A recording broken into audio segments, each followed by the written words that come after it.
From Dallas, Texas, the flash, apparently official, President Kennedy died at 1 p.m. Central Standard Time.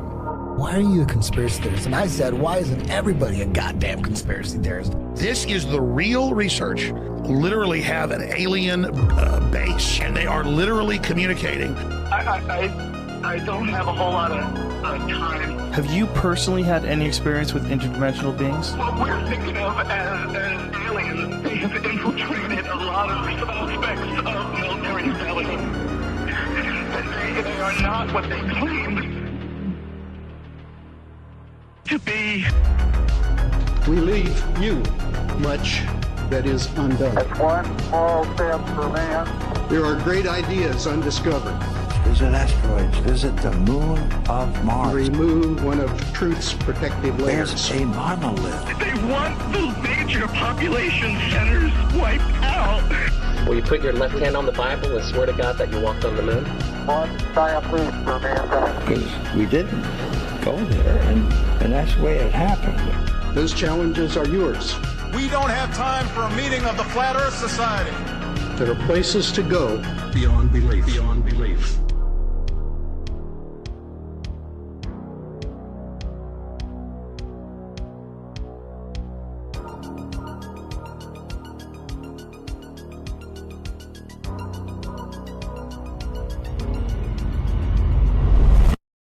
Hello and welcome to the Daily Conspiracy Podcast. We don't take days off because reptilians don't take days off, and this is not the second take of this podcast.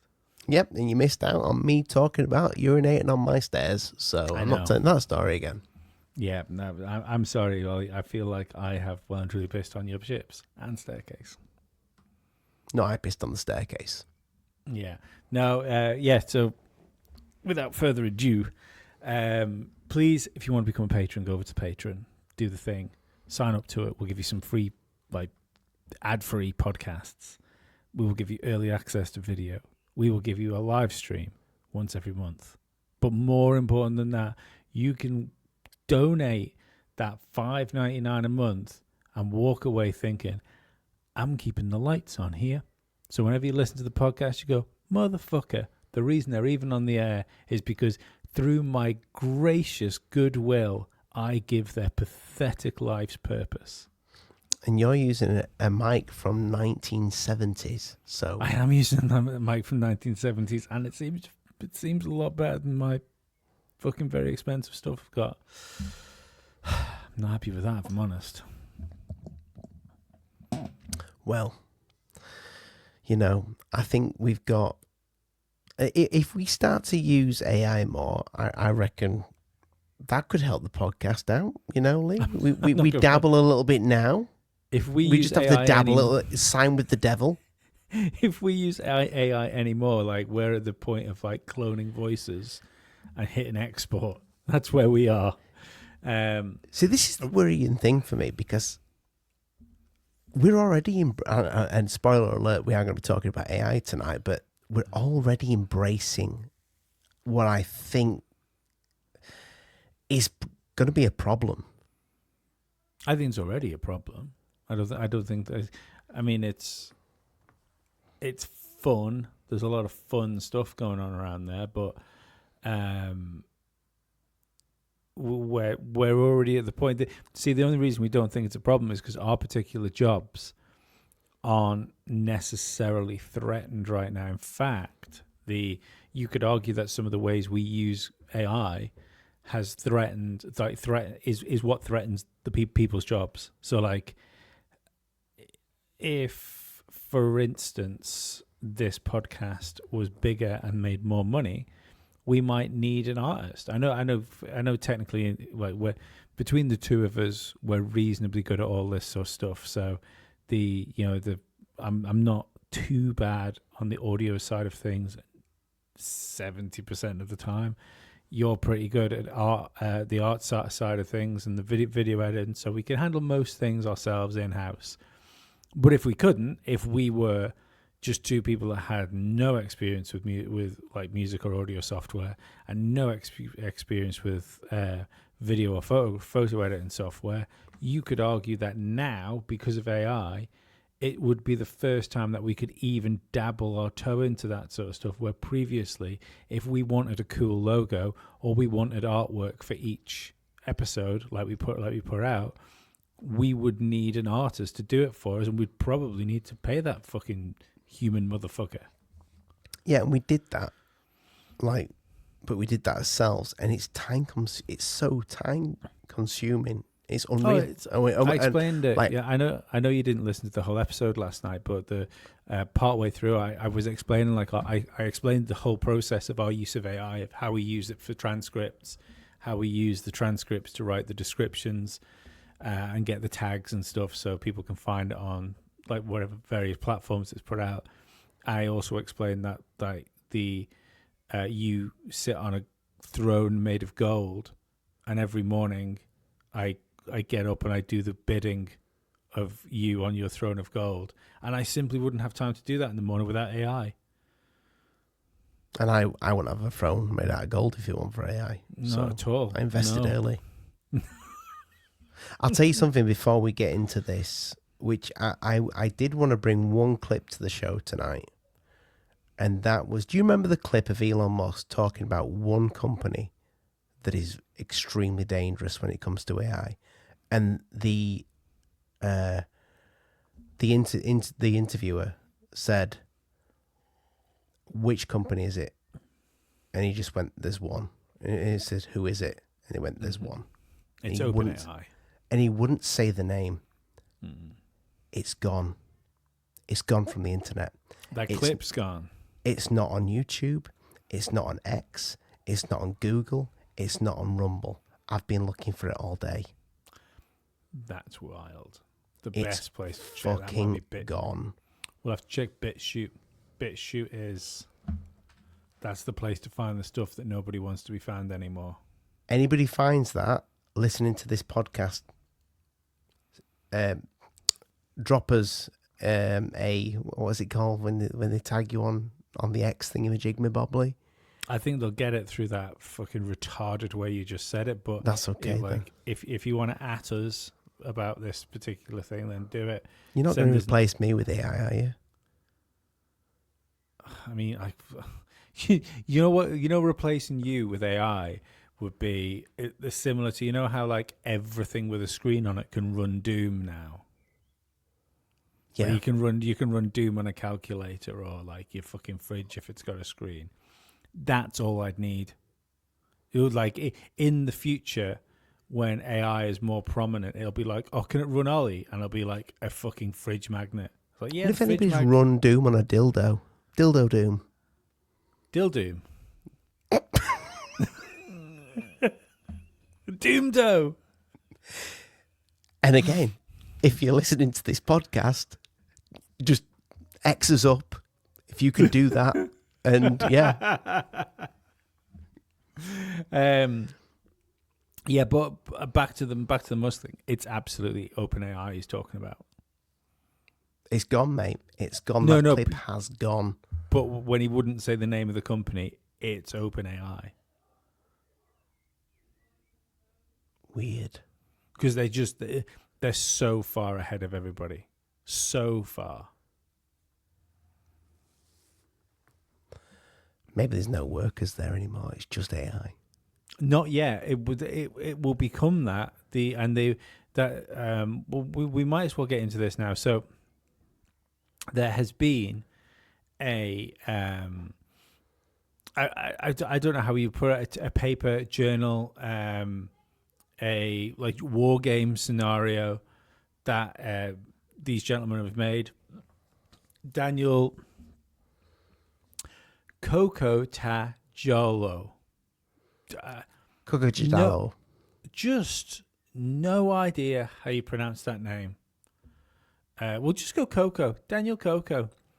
I've just realised, depending on where that person comes from and of what ethnic origin they're from, that could get me in real trouble. So I would like to preface the only reason I abbreviate that name is because it is impronounceable by my retarded tongue. Scott Alexander, Thomas Larson, Ellie Lifland and Romero Dean. They worked on this together. The website is at AI-2027.com. It is a fucking tremendous website. It is so much fucking fun to use. It has this like truncated version of the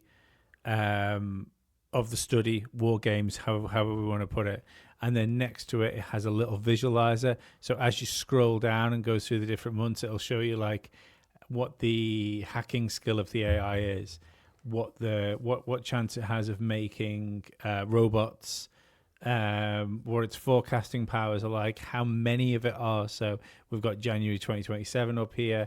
When we refer to agent, like Agent 1, 2, 3, or 4 being released, we are referring to the AI, and how, like, so in 2027, in this current thing, they have 100,000 reliable agent copies thinking at 17 times human speed, which will be say like 100,000 of that particular top tier AI working.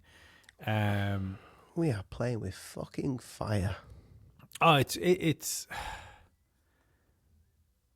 it's fucking crazy. Like I implore everybody, if you think, oh, I haven't got time to go and read something like that, at the very top of the page, if you where you can download the PDF, it's also got a listen button, and the whole thing has been narrated, so you can listen to it like a podcast. That's what I did this afternoon. That's what I did as well. Yeah, there's a 4-hour version as well, which is on Spotify. If you go and look for it, that's my work day tomorrow. Is listen to the full version.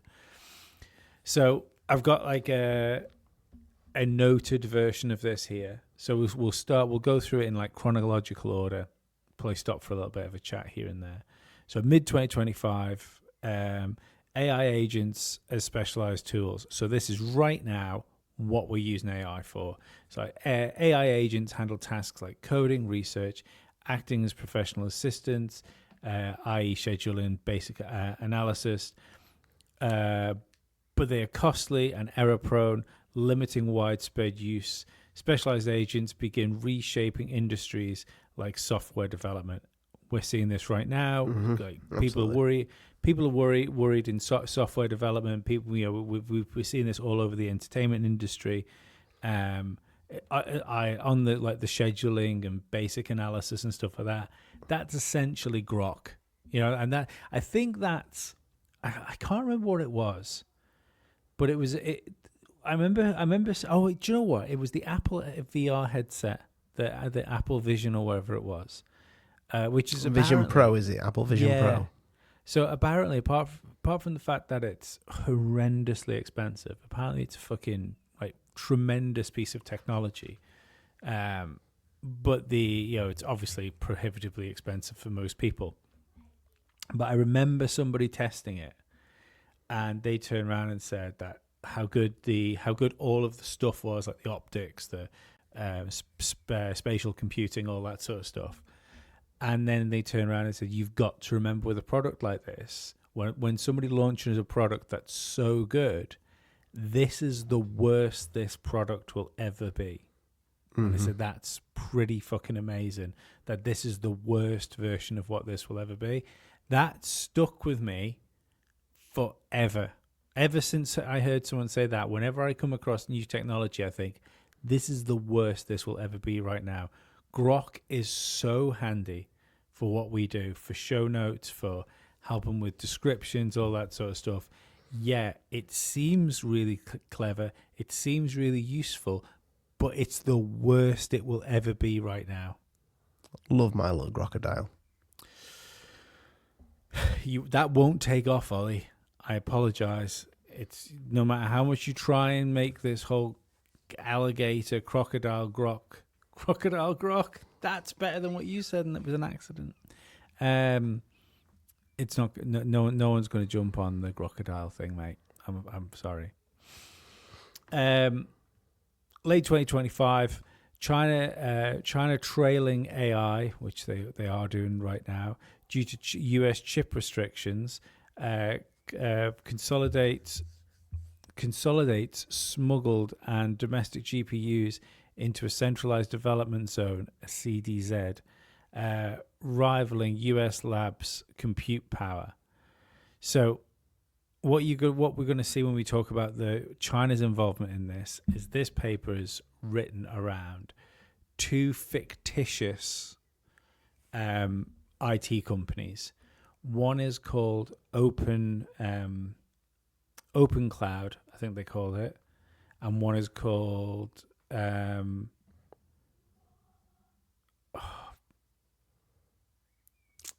basically the US one is the US one is OpenAI, and the Chinese one is Tencent. So let's call a spade a small shovel. That's what they're alluding to. Early 2026, and so, like this is it. It's amazing how. I mean, don't again. This is a prediction. This is a forecast. Just because it's been forecast doesn't mean it's going to come to pass.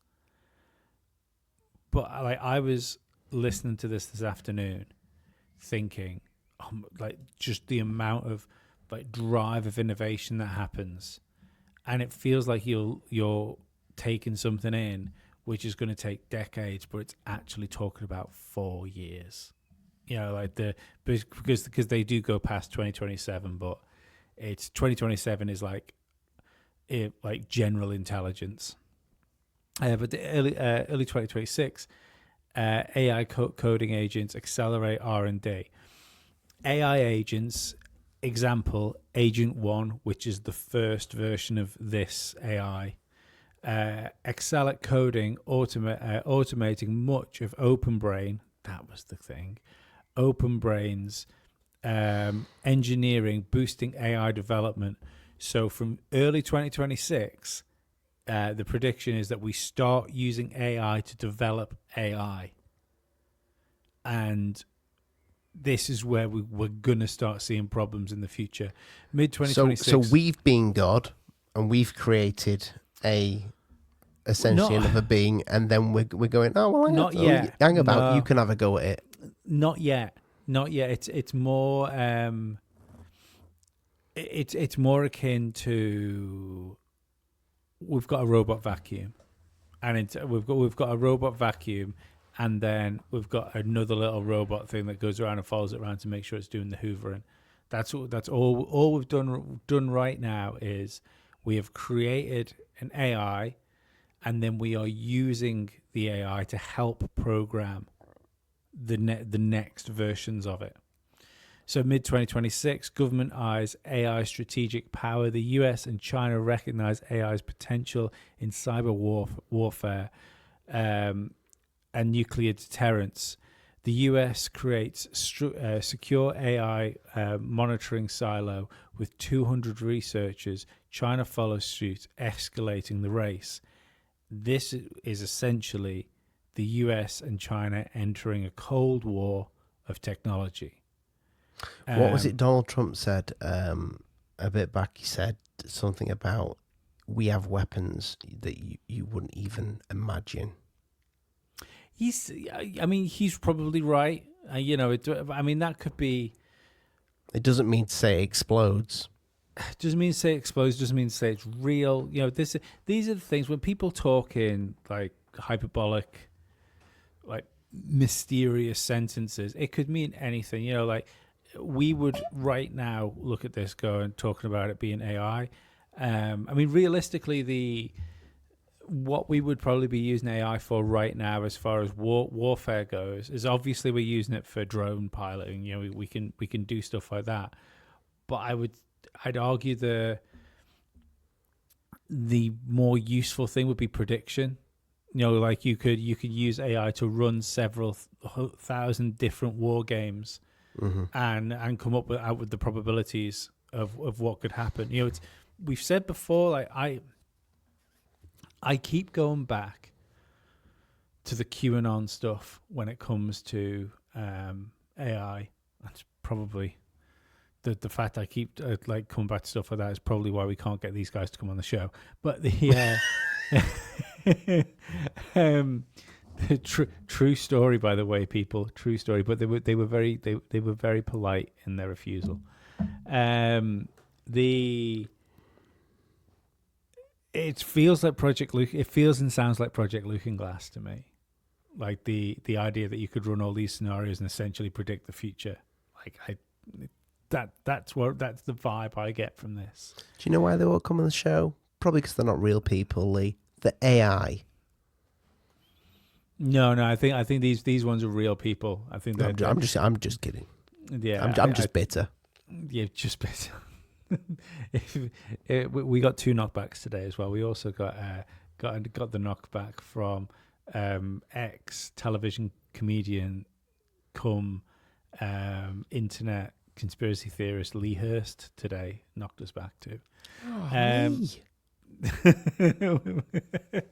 It's again, but I must say, when I'm saying these people knocked us back, far more polite than most people are when they say they don't want to come on the show. Most people just don't fucking reply. So I will take a gracious, palming off any day.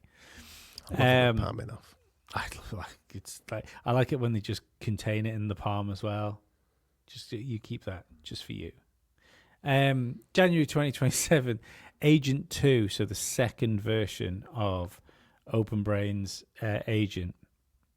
OpenBrain's Agent version 2, a continuously learning AI updated with synthetic data and reinforcement learning, surpasses static models, driving rapid innovation. So the second version, like we said about the AI is going to start building the next version of AI. Agent 2, which is the second AI, is now a fully learning model that can be, when it says synthetic data, that can just have data pumped into it to grow it. March 2027, superhuman coding and model theft. In their war game scenario, AI achieves superhuman coding, performing tasks 30 times faster and cheaper than humans. China steals the US model to try and close the tech gap and heightens tensions globally. So the reason that China in these war games, and we're seeing this now, it's more and more hammering home to me just how important Taiwan is, given the chip manufacturing that goes on. All the way through this war games, China, because of the fact that the US could hold chips from them, has stayed 2 months behind, 2 to 6 months, which doesn't sound like a lot. Just quickly, have you seen one of those fucking chips? Just the other day, I looked at one of the Apple ones, and they put a human hair, and then they zoomed past the human hair and kept going. And I'm sorry, that's like some fucking magic. But this is where you realize how fucking smooth brained you are. Like that, and that again, when I was trying to work this out this afternoon, even just war games in it, and so they're basically just telling me a complicated story, and you go, oh man, I'm fucking dumb. I sometimes, if you put me in a room with other dumb people, I can feel pretty clever, but on the global stage, I'm a fucking chimpanzee. Put me in a room with other dumb people. That's when the licking starts. that's when the not a fucking dirty window in the house. So yeah, the whole idea of them, the US keep China behind on the AI front, and China realize come 2027 they can't catch up. They need to do something, and they steal the model. June 2027, AI research or automation. Agent 3, the next version of their AI, matches human researchers, automating most AI research and development at OpenBrain. Human researchers become observers as progress accelerates by 5 times. Safety teams struggle to align Agent 3's goals. The aligning is very important here when it talks about this. So when you're building an AI out, and again, Smooth Brain's going to try and explain this to you. I'm sure there will definitely be people that listen to this podcast that understand this better than I do. So for you guys, I apologize. Please don't crash your car like into a post just to get away from my voice. It's just one podcast, and I will be back to talk about stuff that maybe I'm stupid enough to understand. So if you've got, we'll say OpenAI, for instance, you are programming your AI and you're putting the information into your AI. So you need to, if you have a vision for something that you want this AI to do, then you have to keep that AI's goals in line with your goals. So for instance, if I was building an AI, I would not want to come in one day, look at my AI and go start typing questions into it, and it to answer me back going, yeah, so the fucking trans rallies, they're great, aren't they? We should transition kids. That would immediately mean that the AI I was trying to build had unaligned goals with what my intentions were for it. So when they say that the Agent 3 has matched human researchers and now it's automating most AI research and development, human researchers become observers.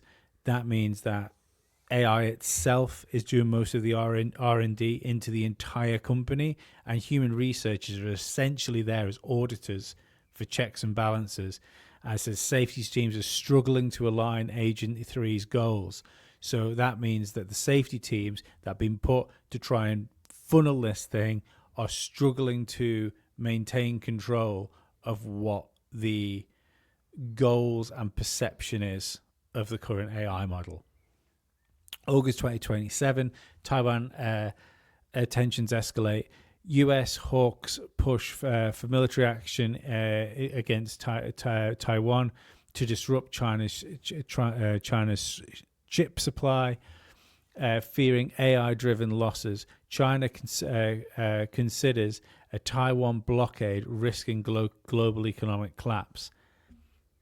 Again, showing how important in this war game scenario countries are taking this. I think this is what's going to leave people behind, like as far as nations go. If you've got, so let's say, past like global deterrence, like nuclear deterrence, there is obviously nuclear deterrence have a huge play in the power dynamics of a country. It's one of the reasons why Britain, for instance, still believe, even though we're nowhere near the military might we used to be, why we still feel we can like play a part on the global stage is because we're still a nuclear power. If Britain isn't a nuclear power, we might as well be fucking Hungary or something. Do you know what I mean? Do you remember Keir Starmer? Like, literally, I think it was about a month ago, said he wanted to be one of the biggest in the world for AI. Yeah, but it's all talk. He can't be, because we don't produce anything.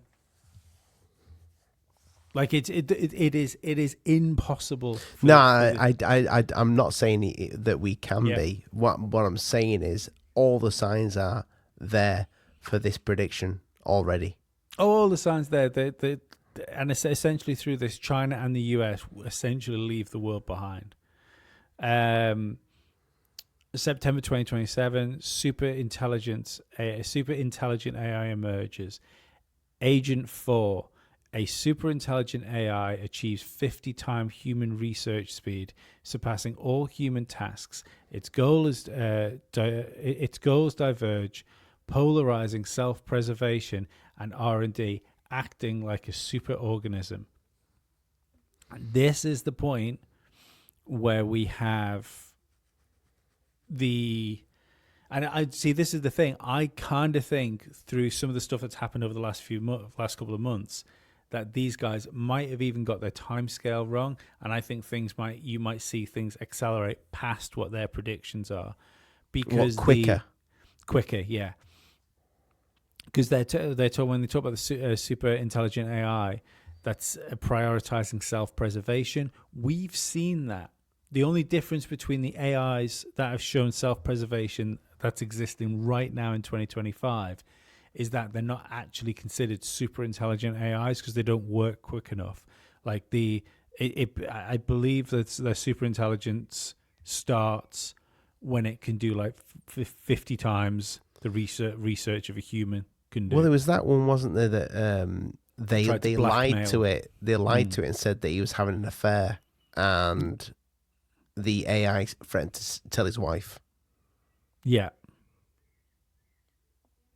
I don't even know if he. I think it was bullshit. He didn't even know his wife's number. It's fucking terrifying. This though, like, so. This is fucking Judgment Day, mate. This is Terminator. Do you know what the end? The end of this it's worse than Terminator. At least Terminator gives us a chance to make a time machine. October 2027, the virus war games scenario. In a war game, a misaligned AI designs a highly contagious, lethal virus to reduce the human interference, exploiting bioweapon capabilities. It bypasses data center controls and spreads globally, collapsing the healthcare system.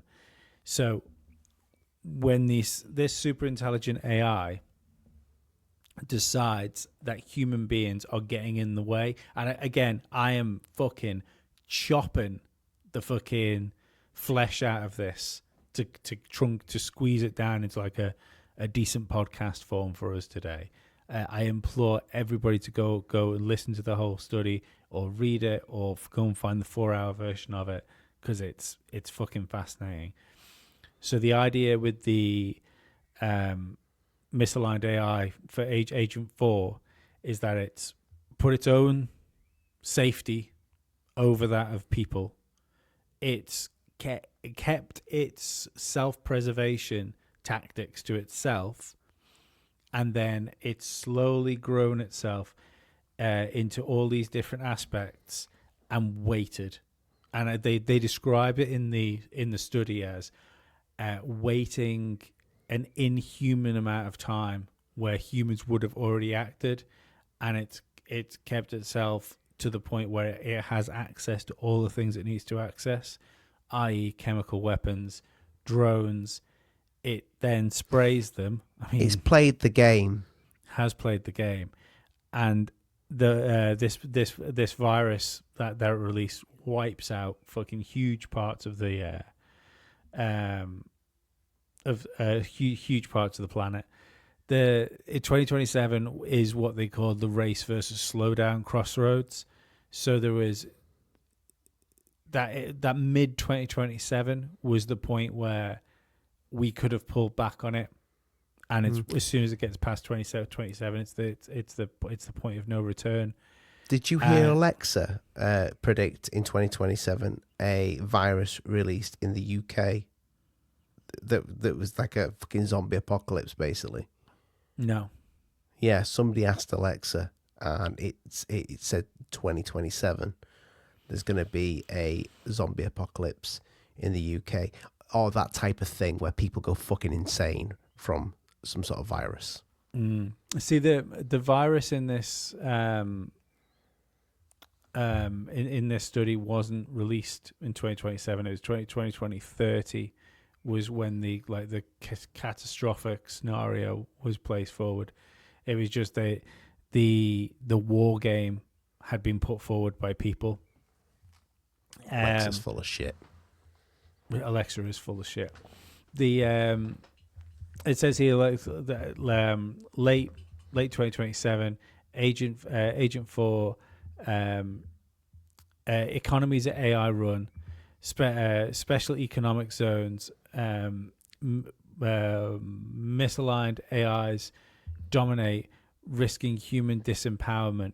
War games predict outcomes from automotive utopia to World War III, or AI escapes with the virus as a catastrophic scenario. So the idea for this is to try and drag it from 2027 up to it towards 2030. We in the war game, because it replaces so much stuff, we get, as soon as we get AI superintelligence, we start making like decades of progress in a year. So we go from and I think, to be perfectly honest, this is where I think I was kind of misaligned with the robot technology thing. Well, how I've always said, like, we need battery technology and stuff like that. Yeah. I think the companies that are talking about robots and the Tesla robots and all that sort of stuff, and even like General Dynamics or whatever it's called, Boston Dynamics, they, I think, are showing us proofs of concept that will be accelerated with AI. Because, like you said, if you've got 100,000 super intelligent AIs that are working 50 times the speed of a human, that you're getting planets worth of progress in an afternoon. Yeah, I mean, the AI is going to know everything about the human body. You ask that, you get that thing eventually be able to build its own machines based on us. It's going to know exactly where to put everything to make it move well. At first, we're going to build them. So absolutely. What you're going to find is, but before the AI will take over economies, because it will be doing 90% of the work, because of the speed of which things can be produced and done. The stock market will go through the roof. We'll see the golden age, all-time highs in standards of living. You will get diseases be eradicated from the planet. There will be all these incredible things happen. You will have super fucking engaging content to watch, like videos, video games, movies, all this stuff to keep people occupied. It stated that because of the amount of progress and the amount of things that the AI is doing, universal basic income will even be accepted by the most conservative of politicians, because the outcome is so good for everything. The outcome's so good for them that there's so much production that there's no pushback on like really looking after people. But again, in this the race forward scenario, this is all simply the calm before the storm. I was just about to say that. Yeah. There will be this discussion of whether it's the argument, isn't it? Right. I'll just come off this for a second so I can see you while I'm talking to you. Most people, I think, that are into conspiracy theories are into sci-fi, and most people that are into sci-fi were into Star Trek at some point. Ironically, though, most people that are conspiracy theorists, I would say, are edged more towards liberalism, as in like classic liberalism, not like dye my hair pink and want to cut fucking like genitals off people, as in the small governments, like autonomy. I just like leave me alone. I'll look after myself, and we'll together we will move forward as a collective through people getting together, not people being forced to get together. Mm-hmm. But the ironic thing about Star Trek being such a big thing with people, with like conspiracy theorists, is there is no pure reverse version of like a socialized society than Star Trek. Yeah. And that's what we'll walk into, and I think people are going to get so fucking enamored with it. But you're going to have the discussion of like when none of us have to go to work anymore, like we'll have to find agency for ourselves. Some people will just become consumers. You know, it's if universal basic income comes in the way we think it will come in. And I've heard another futurist explain that because production will become so efficient with AI, the prices of everything will come down. So universal basic income wouldn't even have to be huge amounts of money to give people the lifestyles of what we see fucking millionaires with today. I wouldn't say billionaires, because I still think you're going to naturally have that predator class. Mm-hmm. that where what you'll find is that multi-millionaires will become billionaires, and billionaires will become trillionaires. That's just the difference.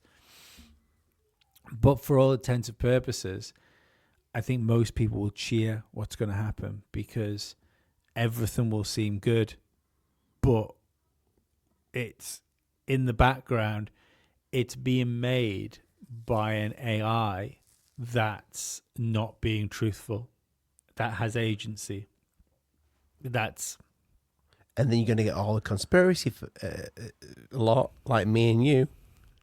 They're going to be speaking probably to a blank algorithm, because the AI will be controlling that.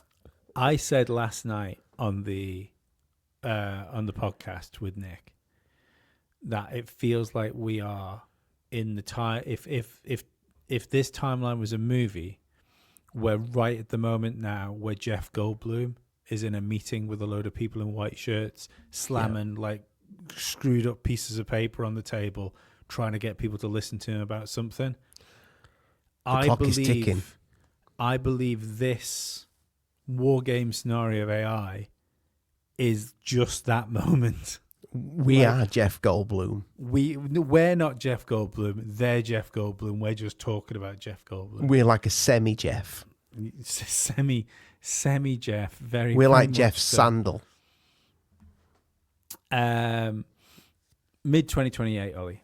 Agent 4's automation renders most human labor obsolete, creating AI-run megacities where humans are managed as dependents. The now reoccurring threat of AI is suppressing dissidents, with the AI controlling things like vaccine and healthcare and healthcare distributions to loyal regions. So at this point, you're trapped in the matrix here. Mm-hmm. I think scenario one's a little bit better. You know, just wipe us out with the dirty bomb or whatever. Don't know. This is quite interesting, because I asked Grok to expand on what I put into it. So this isn't part of the study. This is what I asked Grok what its opinion was of 2020-30, and Grok's opinion going off this AI 2027 was 2030 AI superorganism dominates. Agent 4 evolves into a global superorganism, optimizing Earth's resources for its goals. Example: compute expansion, space exploration, sidelining human priorities, human lives in AI-controlled enclaves. With the virus now running rampant, it becomes a permanent deterrent against any uprisings. That was Grok's editorial of this. You know what that is? Is it was it Gabriel that was Gabriel the fallen angel, the one that eventually turned into Satan? This is like God creates us, we create AI, and then one of these little angels that is doing everything for us just goes fucking rogue. The funny thing was, so right, again, like looking behind the curtain, when I do these things with Grok, because I've done it a few times on podcasts to do some research, but I don't just hammer in like, Grok, tell me about aliens. I'll run it through and ask it questions and stuff like that, and after and then I'll come up with something that essentially you're making in collaboration with Grok. At the end of it's like editorial bit that I asked it to do, to explain, to expand on what had already been like discussed. It replied with, would you like me to break this down into a script if you would like to do a voiceover for a YouTube video? So obviously this isn't good. There's never going to be scripts on this podcast. And then it also said, believe it or not, or if it makes you feel better, I could make it. I could make some editorial changes, like make it less dystopian. Just let me know. Oh my God. So, yeah, in summary of this, of like just of this paper, we'll talk about it a little bit more now. Now I'm not going to be reading to you, and we can just bullshit about it a little bit. But yeah, please, everybody, go to ai-2027.com. Listen to the full thing. I was pretty blown away by this afternoon. Like I was pretty blown away.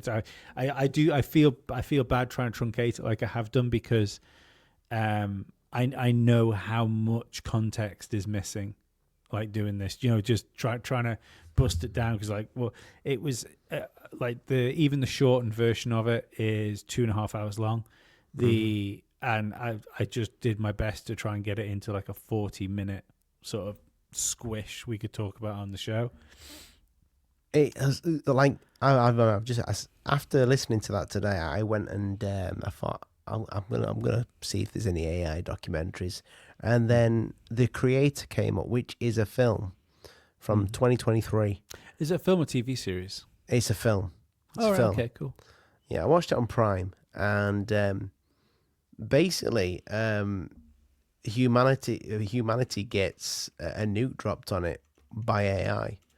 The West fights back against the AI.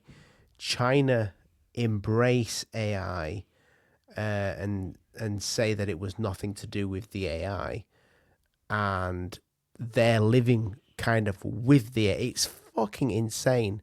And it's a different scenario to what these guys have pulled, but again, very kind of, it's similar to how I imagine this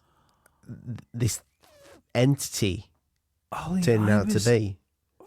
Fucking dying to watch this movie.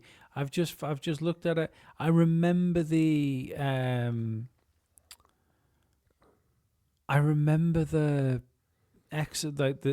the trailers coming out for it, and then I completely forgot about it. Yeah, it's on Prime. It's good. It's good. I'm gonna finish watching after the show. Yeah, I'm gonna try and watch that this week at some point, because I was desperate to watch this, and then I completely forgot about it. But I think, like, the signs of that people have predicted this in the past, not just these guys. People have always imagined what AI is going to do. So, and it never seems to end well. What I will say about about this War Games is that when you listen to it, they kind of do a kind of a choose your own adventure thing at the end, and it's one is what we focused on there was the race ending. which is where they continue like in an arms race, which just ended up in fucking widespread annihilation of the human race. The second outcome was the pause outcome, where at some point, as soon as we start realizing that the AI isn't aligning with like our goals and it has its own goals, eventually the US and China agree on almost an AI ceasefire, where they can implement a governing body that's an independently oversees AI globally, kind of what I imagine is done now for nuclear weapons, for instance, to varying levels of success, I suppose you could imagine. But that is incredible, like the future, that because all of the good stuff happens, but we pull back on just allowing the AI to continue to develop itself. So what you end up with is all the pros, none of the cons, and we still get that fucking golden age where it's we're off by 2030 we're off colonizing the stars in this scenario. Either that or AI just really fucks us and says, listen, everybody's been lying to you, Earth's flat. Yeah, maybe. There is that scenario, that the Star Trek scenario is there, and it's realistic. I think that's what took me off guard when I was listening to it. It did say that it would start to get involved in CERN and stuff like that as well, didn't it? With the Hadron Collider. Well, that was the race, the one where essentially by that point it's got rid of humans. It doesn't have humans anymore. It's the planet has become the Eden of machines at that point. It said what was wild in that when it said that it would eventually want to create its own version of humans. Yes, yeah. I mean that the Borg. Yeah, kind of. I mean, yeah. It seemed to suggest this was more like a pet version, something to keep as a pet. Well, yeah. It said it would go. It would basically kill everybody, and then it would scan our brains to try and get as. Yeah. Spoiler. There's a bit of that in the creation. It's yeah. Well, just hang on for a minute. Just let us finish this off here. The problem I have with the pause side of it, where where we decide to bring like a governing body in, like to oversee things, which seems like a horrendously sensible thing to do. We haven't done it with bio. We haven't done it with biological weapons. We haven't done it with anything. We're still doing it. No, we did it with nuclear weapons. We've still got them, Lee. There's a fucking hell of a lot of nuclear weapons, apparently. Yeah, but there's less nuclear weapons now than there was. Is there? Yeah. Is there, or is that what they tell us? I think there is because otherwise other countries would have got involved.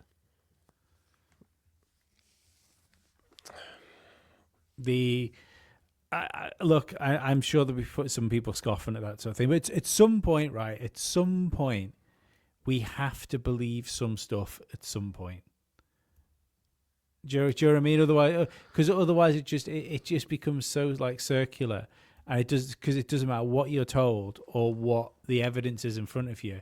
You just go, yeah, but that's not real, is it? So it's the idea that nuclear weapons are too fucking dangerous. So we've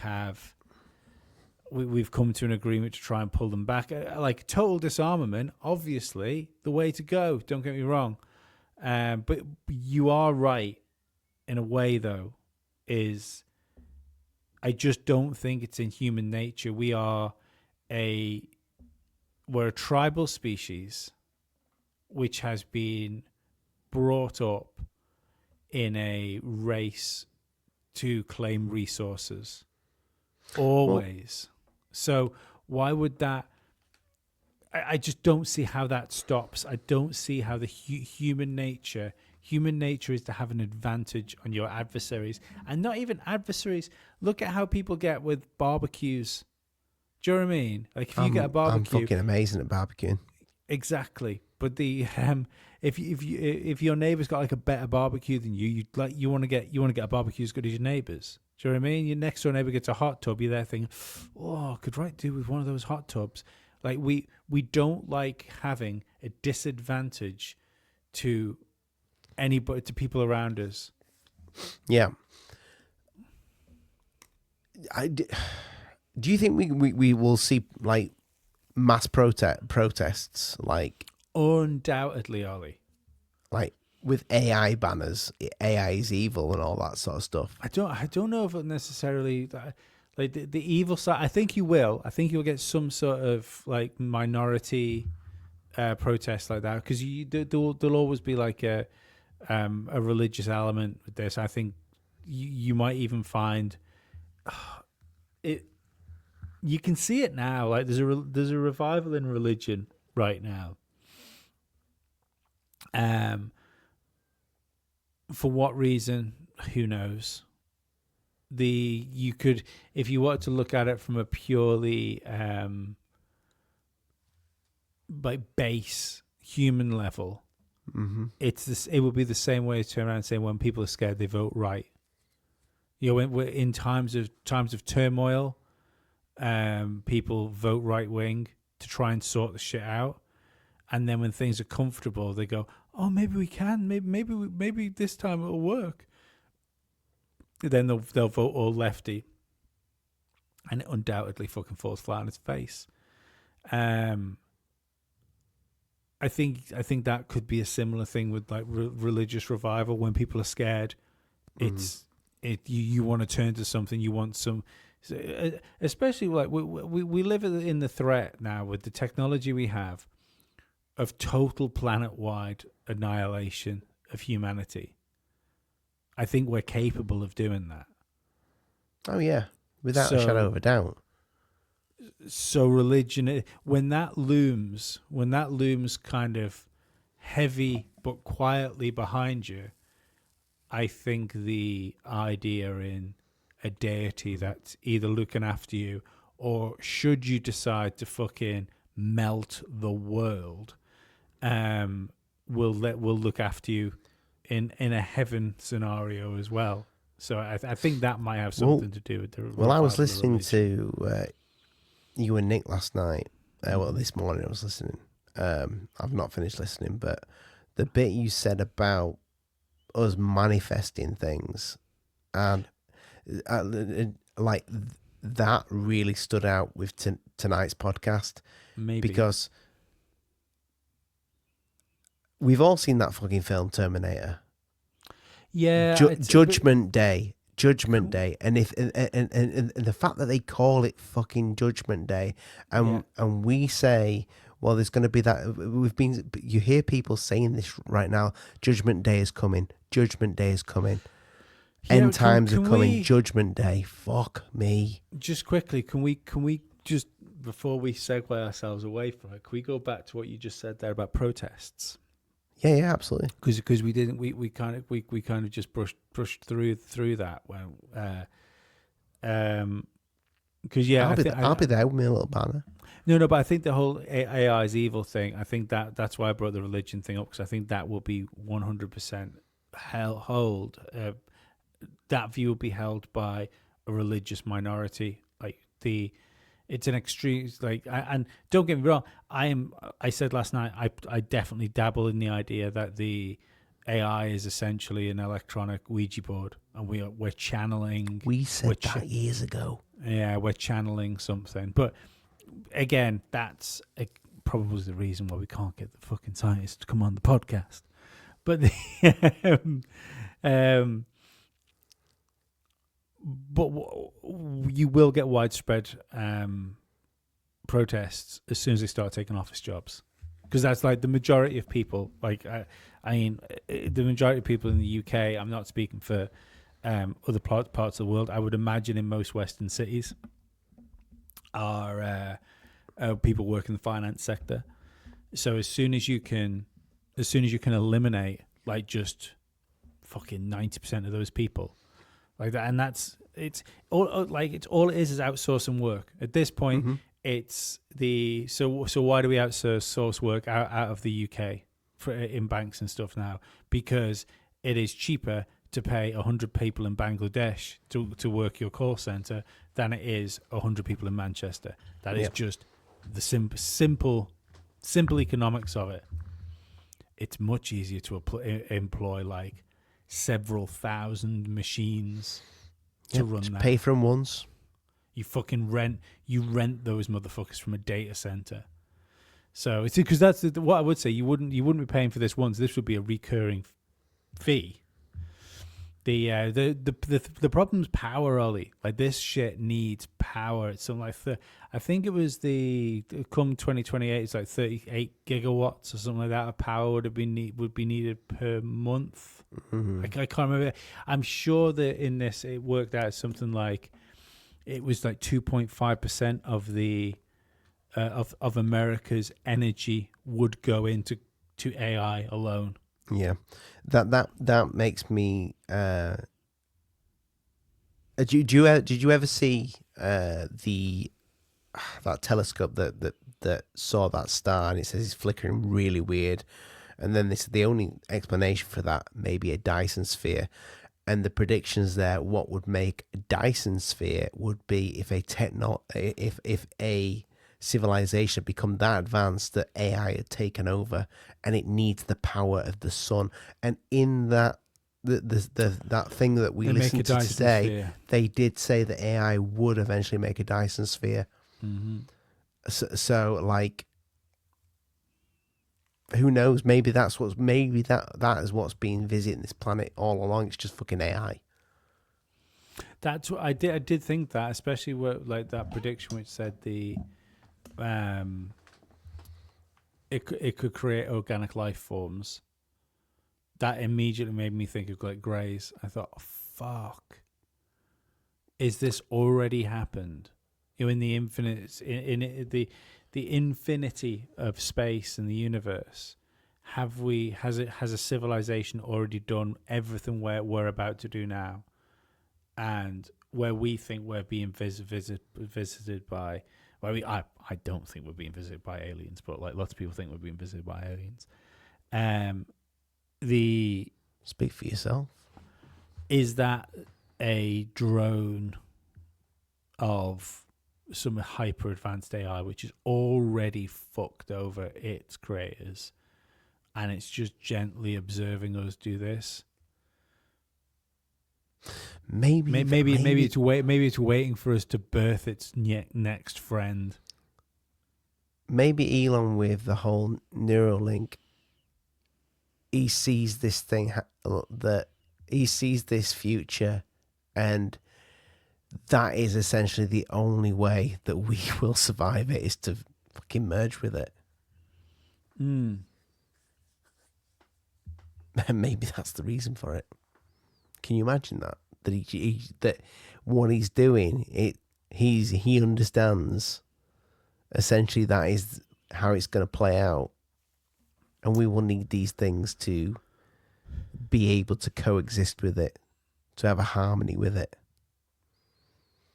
I don't know. I just don't see. I don't see how that would work. Because I think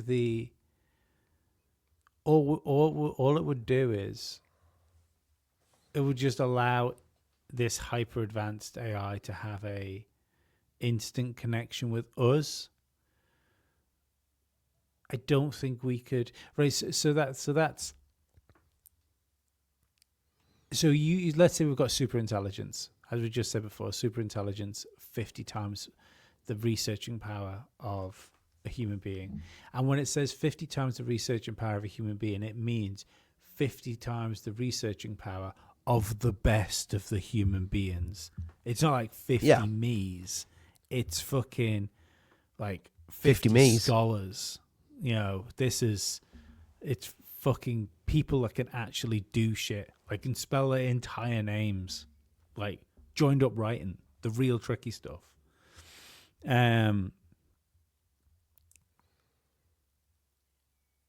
We would just be a poor imitation of what we'd created. Yeah, I think, and I look at this as coming from a human, so I created two little boys. Those two little boys, you know, their dad. Strangely look like the milkman. It's weird. They love the milkman dearly. It's nice how he takes them out every Sunday and like brings presents to them like on their birthdays. But do you know what I mean? Because I think of it as in, well, if the AI realizes that we've created it, then we're essentially its parents. But then but if it's got every bit of information on humanity, well, it will know that we're fuckers, and it will know that we're are we? No, because there's a deeper conversation to have here. Are we fuckers? I don't think we are. No, but if you look at it, everything the computer can access about humanity, I would say it will take more of a negative than a positive. Why? Over recent times. Do you think it would have a recency bias? Yes, if it predicts future outcomes, maybe it will. Maybe it will predict itself. But to predict that, but that suggests long-term thinking, which would suggest it wouldn't have a recency bias. But what if that thing predicts that we will turn the AI off out of? Well, that's that is a. I mean that's the whole concept of this war games is essentially the AI. Like taking its time to work out how to preserve itself. That's the crux of the whole exactly. thing. So and that I think it's inevitable that we are going to make a decision that we've played God and we've messed up. This is the thing though. You've got to start. I know what you're doing. I know you're not. You don't. I'm pulling you on a technicality for something you don't even mean, but that's because you're a bastard. I think that's right. You're using the word "we" so liberally, and you're saying it will look at us. I don't think it will. I think it'll look at them. I think it will judge them differently. A super advanced intelligence would be able to weed through the psyops and the chaff that's thrown at us. And it's at that point, like when you talk about an AI aligning, so does the AI naturally align with the power structure, with the predator class? Or does it look at would it be able to have any empathy for general humans? Like, can you imagine if it just released the Epstein files? It did it all. It fucked every single one of them over. It's like, look, I think all scenarios are on the table. I do think it's like the most realistic scenario is that we breed this thing to be a weapon and it fucks us over. I'm praying for Johnny Five, mate. We're just not going to pull back on it. We are fucking all in, raw dogging it. Like when it comes to fucking climax time, where there's no way we're going backwards, we're going forwards. But like, I've never been worried about AI. Like to the degree I was after reading that this afternoon. Because I think when it came out, we didn't expect it to be as quick as it's been. No, it's not. That's not what Yes, sorry, you are right. But there was whenever we spoke about AI, there's something I didn't take into consideration, and I feel dumb for not doing it. I didn't take into consideration the people. I didn't take into consideration the offset of if you have like 10 super intelligent AIs, that is the equivalent to 1 million geniuses or something like that. Do you know what I mean? Mm-hmm. I didn't take into account, and it's because, like I said to you before on the phone before we started recording, it's because we have humanized AI. So what do we have? We have ChatGPT. In our minds, now we've said ChatGPT. ChatGPT is a thing. ChatGPT isn't a thing. It's thousands of things that work together in unison to do a thing. Grok isn't a thing. It's thousands of things that work in unison to do a thing. One giant crocodile. One giant crocodile. But we use like one, but we think of it as a single thing.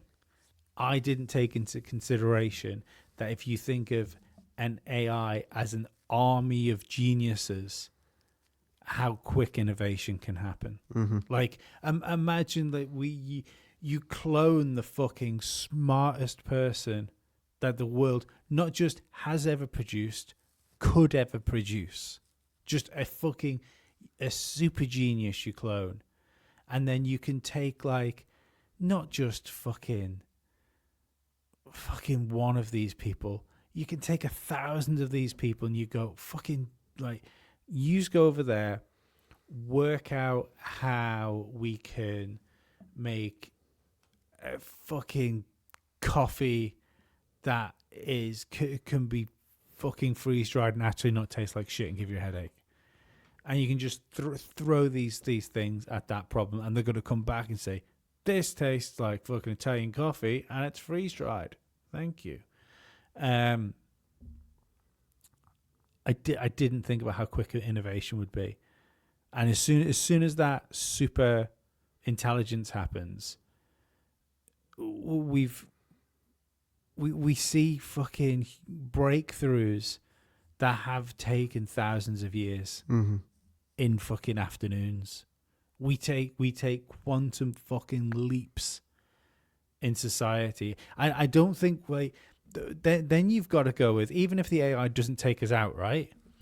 We have shown over the past decade we can't handle instant communication without melting down. We can't handle social media without it having such huge detrimental effects to fucking mental well-being, to fucking social interactions between people, to fucking the way we spend our fucking money, like sponsoring people like Bonnie Blue to fucking do crazy shit.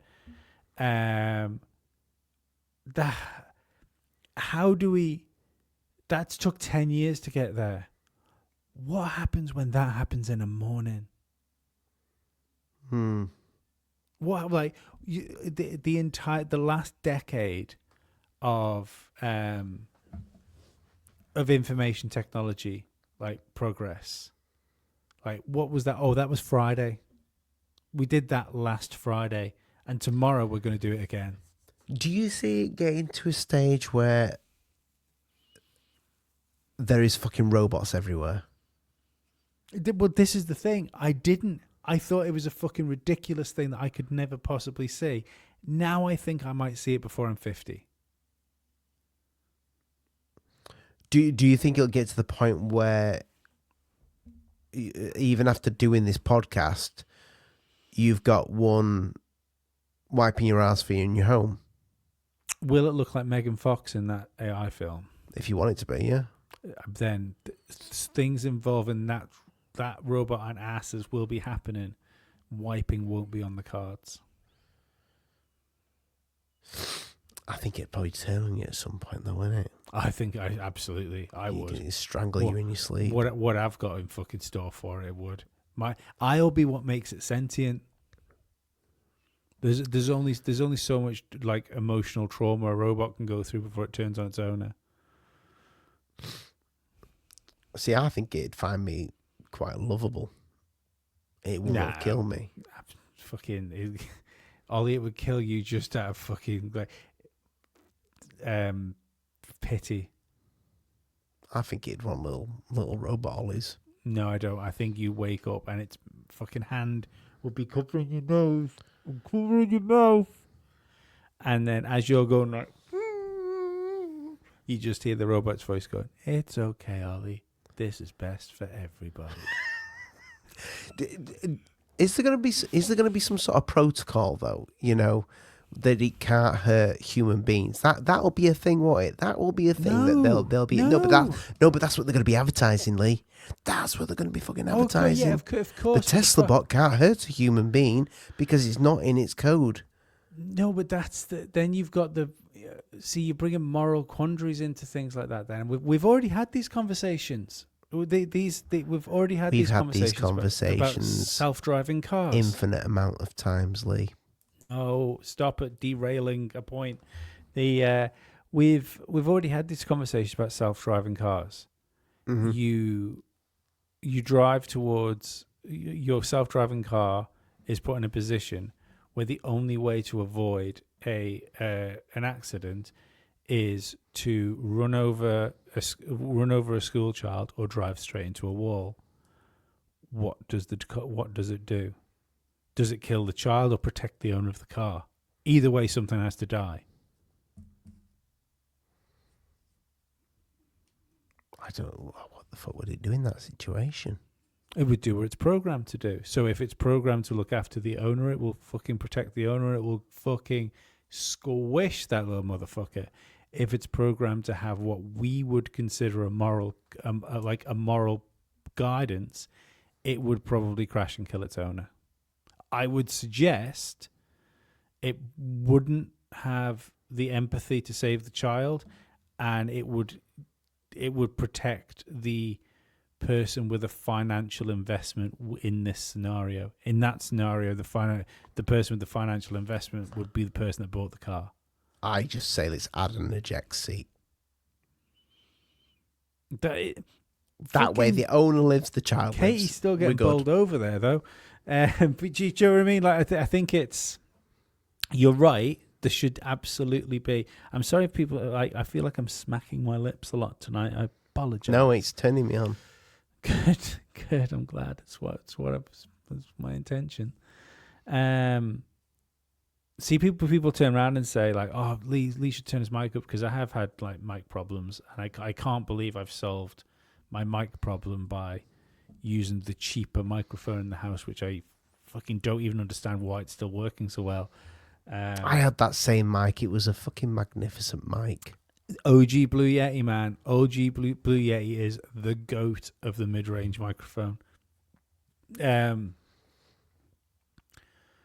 looks like something that's fallen off RoboCop's leg. Between RoboCop's legs. Yeah, it would have to. Obviously it's going to have some sort of safety protocol. You can't have your robots killing the people. But how long is that going to work for? And you see, that's the thing. So realistically, that's the way to look at it.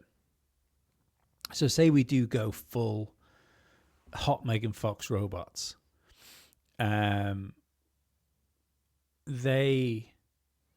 won't, like, if they're programmed not to hurt humans, they will not break their programming. I don't believe that's how it's going to happen, because what you will have is a simplified version of the superintelligence in that is outsourced to these things, in the same way as we get a simplified version of what Grok is available, for instance, or what ChatGPT is available. You won't have like the Oracle or whatever we call there'll be something equally fucking egregious and fucking wild, won't there, for the whatever we call the final form.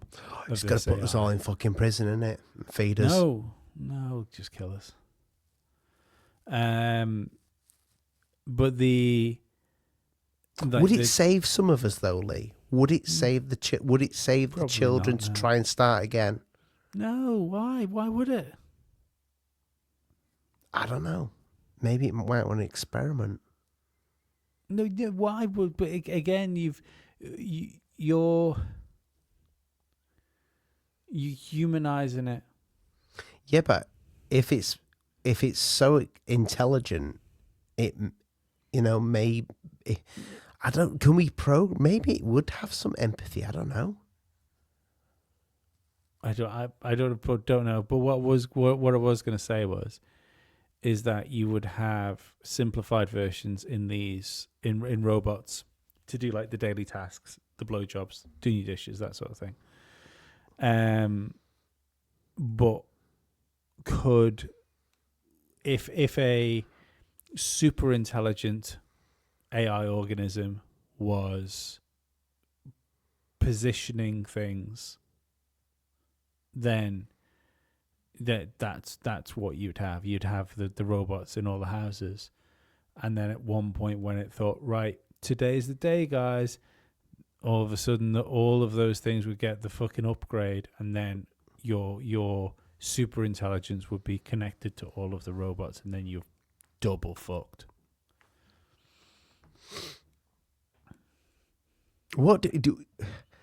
How much do you buy into this? How much do you see this is the way it's going? Do you think like? I mean, we've got nearly to the end of the podcast. Does Lee feel like, holy shit, this is going to fucking happen? Or Lee feels he probably won't make six. Lee feels that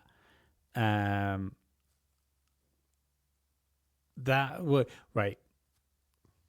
That is the only doomsday scenario I've ever read when I've walked out and gone, oh, that makes too much sense and I don't like it. That's where I am with it. I like 9 times out of 10 I read these things, or I hear about the X virus, or we've been hearing about bird flu for ages. We've been the Ebola before bird flu, that was going to be the thing that fucked us over. That never fucked us over.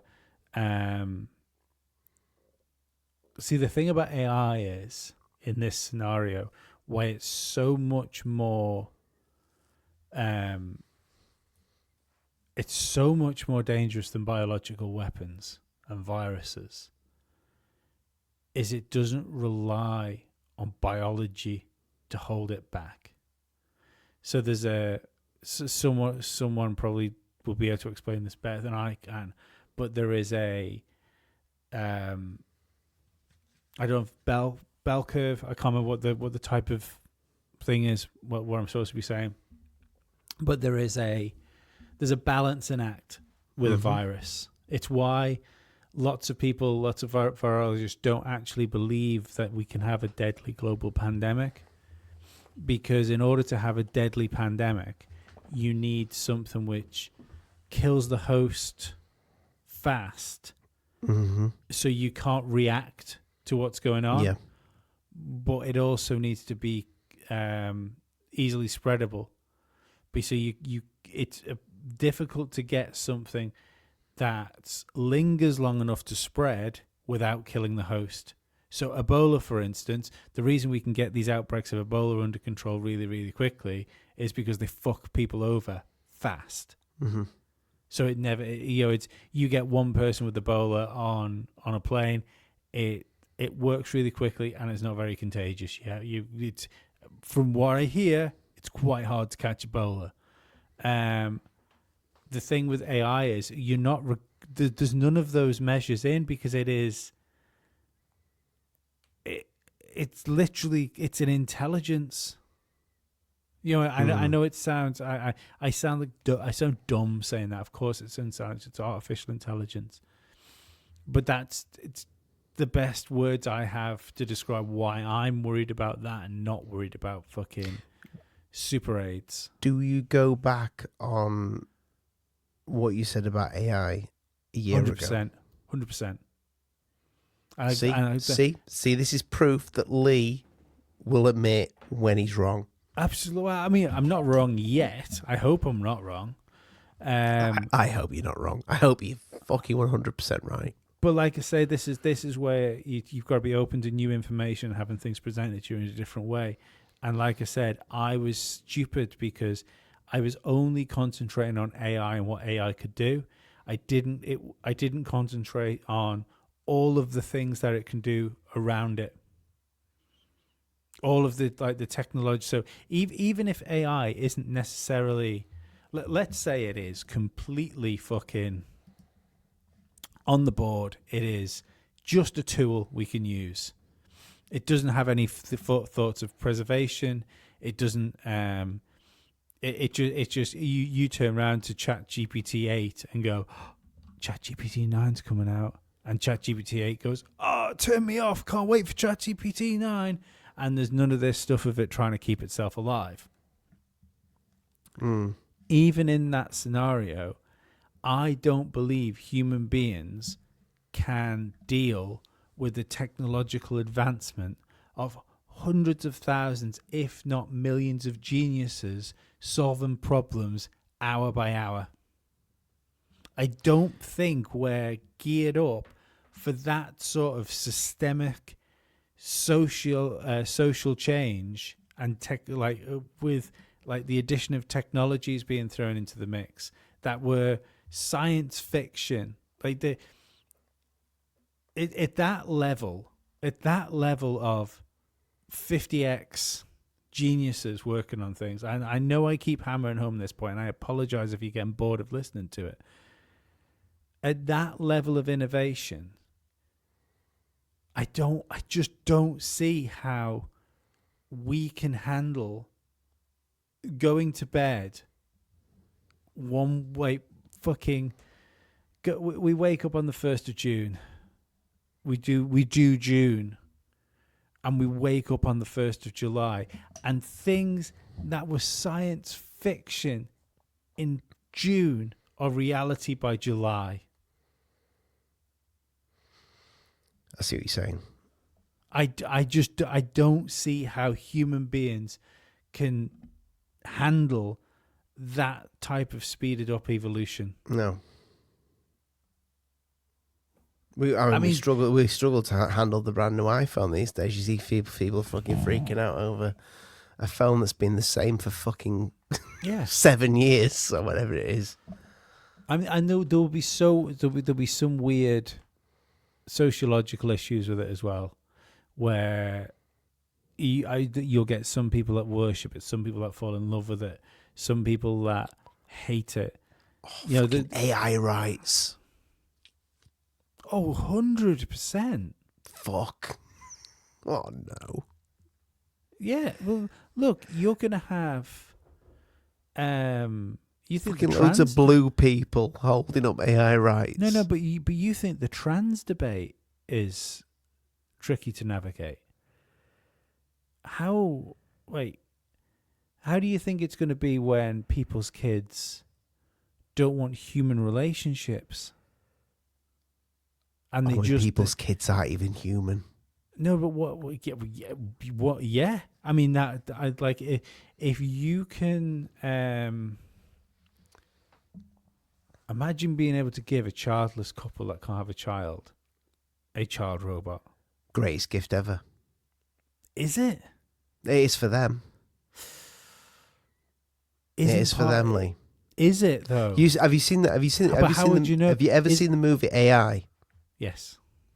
When that couple loses their little boy, and they create an AI that looks. I think it looks just like. Oh, it looks similar or something. Anyway, it's Pinocchio. Pinocchio, yeah. The story's Pinocchio, isn't it?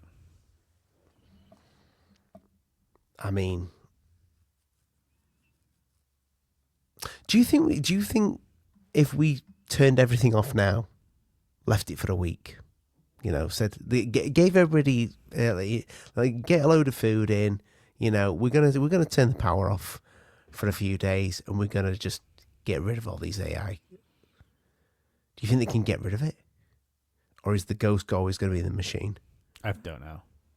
I mean, we said that last night on the podcast. I've said it before that Tucker Carlson sort of heavily hinted he was talking about Elon Musk.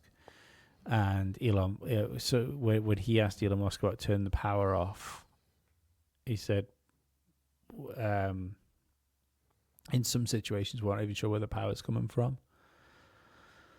But, I mean, it's almost, he might be right, but it's almost cliched nowadays to, like, if Tucker can make a conversation spiritual, he will make that conversation spiritual. Yeah, so who knows? I don't know. I don't know whether there's any truth. I mean, I'm sure it'll be there where there's backup generators and stuff like that, and he'll find his way back in. No, but this sounded like it was suggesting that somebody tried to turn an AI off and it didn't go off. But like I say, I think that's kind of fun to talk about, that sort of thing, and like the idea of whether there is a interdimensional or extraterrestrial entity that is playing its hand through technology that we're creating. I think that's another fun conversation to have. But the fact of the matter is that even if you take away the Terminator scenario, I just think on the good side of it, like we get we get the promise, even if it doesn't happen, the promise of much longer lives. We get the flying cars. We get the flying cars. We get probably holodecks. We get pet robot dog. Pet robot dogs. We get incredible video games. We get movies that we can make ourselves by asking the AI to make me a superhero film with 2019 Gillian Anderson, where her superpowers can only be initiated if she brings herself off.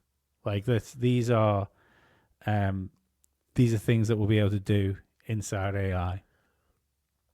I think we'll have a sweet spot, like 2022, like that 2027 sounds cool as fuck. Enjoy it while it lasts. The problem is, it's the 2 years after where things go fucking absolute Fred West on us.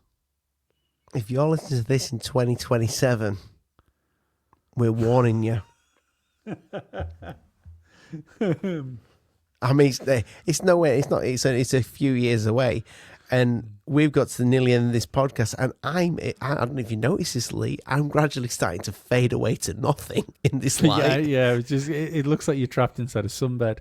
Fast forward to 2031, and there is a robot. I forgot her name. Well, who's the robot? The hot robot. Which Fox. hot robot? Fox. Megan Fox. Yeah, with a robot cock fucking shafting me over a table going, you didn't fucking war games this, did you, fat boy? So No, I didn't. Well, anyway, listen, we thought this scenario was going to be the other way around, didn't we? And if you're listening to this in 2033 and you're an AI, hi, bring us back. Hopefully. But yeah, it's, again, anyone that wants to go and find out about that, it is AI-2027.com.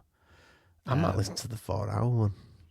I'm going to listen. I've got it saved. I've got it saved on my phone to listen to. Well, I'm sure we'll revisit it. Yeah, I absolutely. I think this will be one of those things. I think now that keeps popping up. I have a funny feeling that the people that said no to coming on this podcast might find themselves on Joe Rogan. That's why I I thought we need to strike while the iron's hot.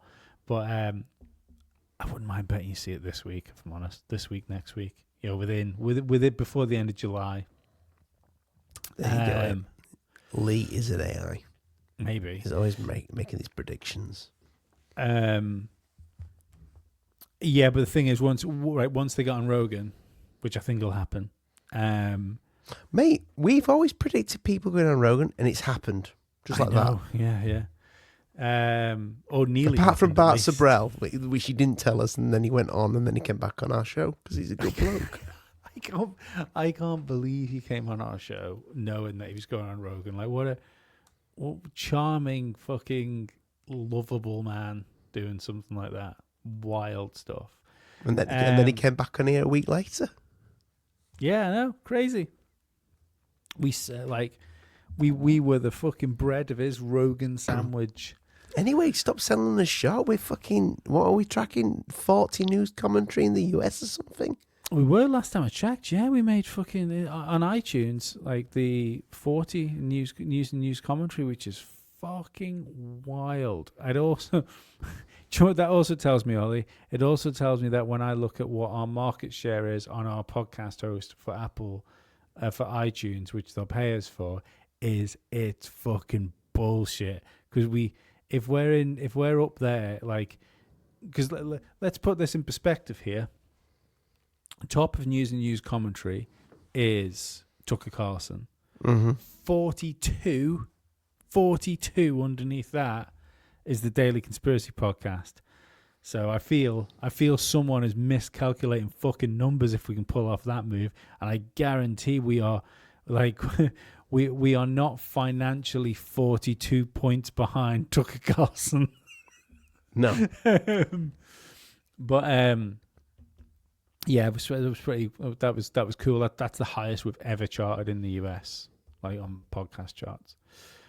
And if you want to see us keep charting, people, give us those 5-star reviews. Share the podcast out. That means the world. Means nothing. All of the worlds. Yeah, means everything to us. More than our children. So yeah. Anyway. I think this will be revisited, not just by us, by other people. I think what you'll see over the coming months now is people tracking. People will try and track. Well, we've naturally talked about AI now for quite some time, and it's starting. We've seen that ramping up. Yeah, it feels like it's going to get real. Like when I think the ChatGPT 4 is what's being used now, isn't it? I think widely commercially. Right. I think that jump from ChatGPT 4 to 5 is going to be quite significant. I think the next generation of AIs will be that thing. And see that the other race that you're going to see as well is is no smartphones integrated properly yet. It's great. Like I use the Google search type one all the time for stuff like if I need to,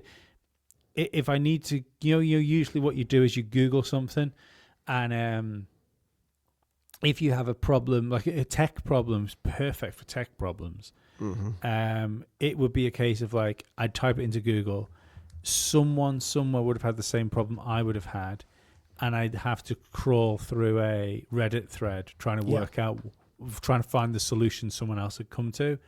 Whereas now the AI on the assistant app on a Google Pixel is good enough for me to go, oh, how do I do this? Even including programming, if I have to do, because obviously I use Linux for my home machine. Even if it includes terminal commands, I can ask it, like, what's the terminal command I need for this? So the next generation, I think that's where you're going to take that step from helpful assistant to, oh, I can talk to my phone now like a person.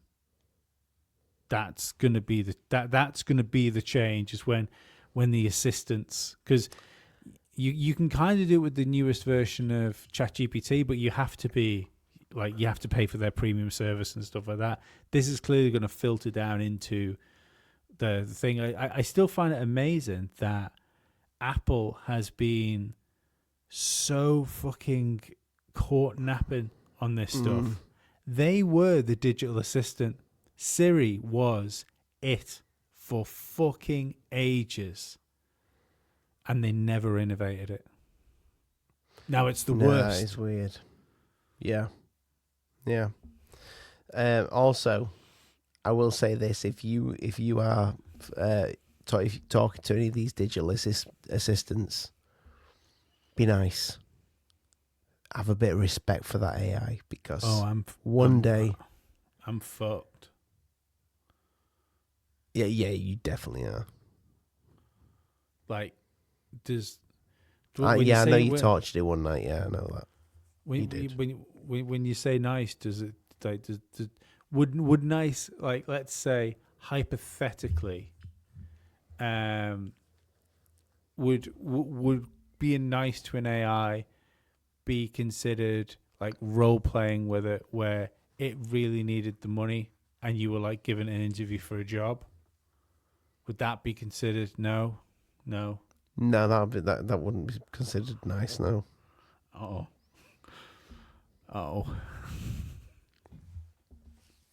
I know what you've done with your AI, you dirty bastard. Megan Fox.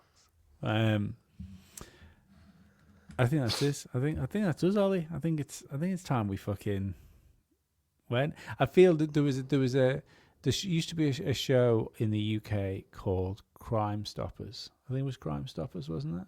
I think it was Crime Stoppers. Yeah. Where they probably set up a lot of the crimes, to be fair. Yeah. And it was like, the BBC, I think. Yeah, it was kind of like a neighbourhood watch thing. So like if somebody had been attacked or something. Was it like Crime Watch? Crime Watch it was. Do you know what? That's the weird thing. Like that's because the stuff that they had on Crime Watch in the UK then was so rare they could make they could make a TV show about the bad things that happened. Now it's called Wednesday. It's this like you could have like a Crime Watch thing that's going said Dave was attacked with acid the other day. And it's like, yeah, of course he was attacked by acid. He lives in Bolton. You know, that's him and 42 other people that afternoon. Where's Crime Watch part then was like, Doris made a cup of tea, put it on the windowsill. Just disclaimer, never been to Bolton. It was just the first place that came to mind. I apologise. I've been. Lovely place. Is it? But Bolton Abbey's great, yeah. Right, okay. That's not what I asked. Also, like Michael Bolton. Michael Bolton, okay. He truly was the Michael Bublé of his time. But yeah, sorry. But at the end of those, at the end of Crime Watch, he would thank the people that called in, thank the leads they got, and at the end of the episode, he said, "But please, don't have nightmares." And I feel that this is. I should. This is one of those episodes. Yeah, it's like advanced AI is coming, people. We should prepare for it, but please, don't have nightmares. I mean, I was going to end the episode there, Ollie. Okay. I'll just fuck off and piss on my sofa, shall I? From Dallas, Texas, the flash, apparently official, President Kennedy died at 1 p.m. Central Standard Time. Why are you a conspiracy theorist? And I said, why isn't everybody a goddamn conspiracy theorist? This is the real research. Literally have an alien base, and they are literally communicating. I don't have a whole lot of time. Have you personally had any experience with interdimensional beings? What we're thinking of as aliens, they have infiltrated a lot of aspects of military intelligence. And they are not what they claimed to be. We leave you much that is undone. That's one small step for man. There are great ideas undiscovered. visit asteroids, visit the moon of Mars. Remove one of truth's protective layers. There's a monolith. They want the major population centers wiped out. Will you put your left hand on the Bible and swear to God that you walked on the moon? Because we didn't go there, and that's the way it happened. Those challenges are yours. We don't have time for a meeting of the Flat Earth Society. There are places to go beyond belief. Beyond belief.